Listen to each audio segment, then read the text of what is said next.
ডন ভাইয়ের জন্য যেটা বলবো সেটা হচ্ছে আমাদের সম্মানিত সদস্য। শুধু সদস্য বললেই হবে না, উনি আমাদেরও একজন সিনিয়র একজন আর্টিস্ট। আমার মনে হয় যেহেতু এটা আহ, আদালত পর্যন্ত গড়িয়েছে এবং ডন ভাইকে যেহেতু আদালত পর্যন্ত যেতে হচ্ছে, সেহেতু আমাদের একটু ওয়েট করা ভালো। আমার গভর্নমেন্টের কাছে হোক, আদালতের কাছে হোক, বা গভর্নমেন্টের সিআইডি হোক বা ইভি হোক বা পুলিশ হোক, যার কাছে কেসটা আসছে না কেন, আমি এটা সুষ্ঠু ও সুন্দর একটা তদন্ত চাই। আমি এটাও চাইবো না একজন নিরাপদ নিরাপদ লোক সে কোনো ধরনের কোনো ঝামেলার ভিতরে জড়ায় যাক।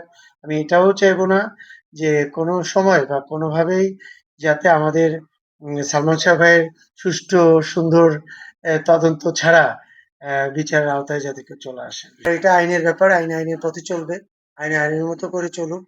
আমি সবসময় চেয়েছি, আমরা সবসময় চেয়েছি সুষ্ঠু ও সুন্দর একটা তদন্ত হয়ে সত্যিকারের খুনির বিচার হওয়ার জন্য, এটা চেয়েছি। আর আমি শিল্পী হিসাবে চাই একজন শিল্পী যাতে কোনো রকমের যদি সত্যিকার অপরাধ না হয়, কোনো ধরনের যেন সে যেন হয়রানির শিকার না হয়।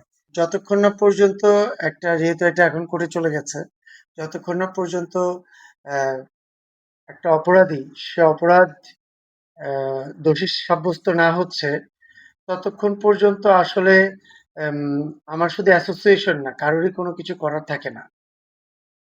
আইন আইনের গতিতে চলছে।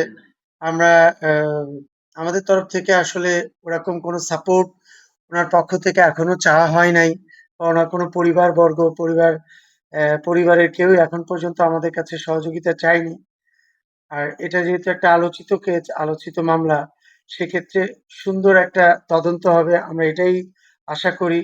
কেউ যেন বিনা অপরাধে কোনো ধরনের হয়রানি মানে শিকার না হয় আর কি। আমরা আর্টিস্ট, আমাদের দিকে এমনি সবসময় ক্যামেরা পেতে থাকে আর কি। তো এখন একটা জায়গায় আজকে যদি ওইখানে নর্মাল কেউ হতো, আমার মনে হয় না তাকে অ্যারেস্ট হতো আর কি।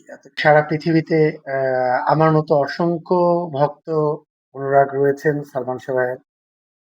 সবারই একটাই চিন্তা, একটাই আশা, তবে সেটা সুষ্ঠু ও সুন্দর তদন্তের মাধ্যমে বিচার আনতে, মানে মানে আপনার সত্যিকারের যে অপরাধী তাকে বিচারের আওতায় কিভাবে আনা যায়, সেটা সবার প্রত্যাশা করে আর কি। বিষয়টা এরকম।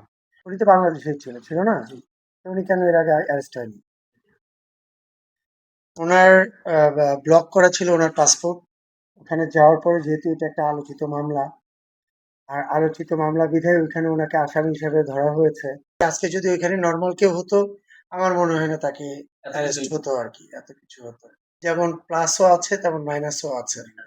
কষ্টের দিকগুলো হচ্ছে এগুলাই যে আমরা অল্প কিছু করলে অনেক সহজে এটা ভাইরাল হয়ে যায়। আর আমাকে অল্পতেই, আমাকে চাইলেও একজন সুন্দরভাবে ক্রেডিট নিতে পারে। আমাকে কোনো ধরনের প্রশ্নের সম্মুখীন করে, আমাকে কোনো ধরনের গালি দিয়ে, আমাকে কোনো ধরনের একটা মানে হ্যাটার্স খুব সহজেই করতে পারে। যাই হোক, ওইদিকে না যাই।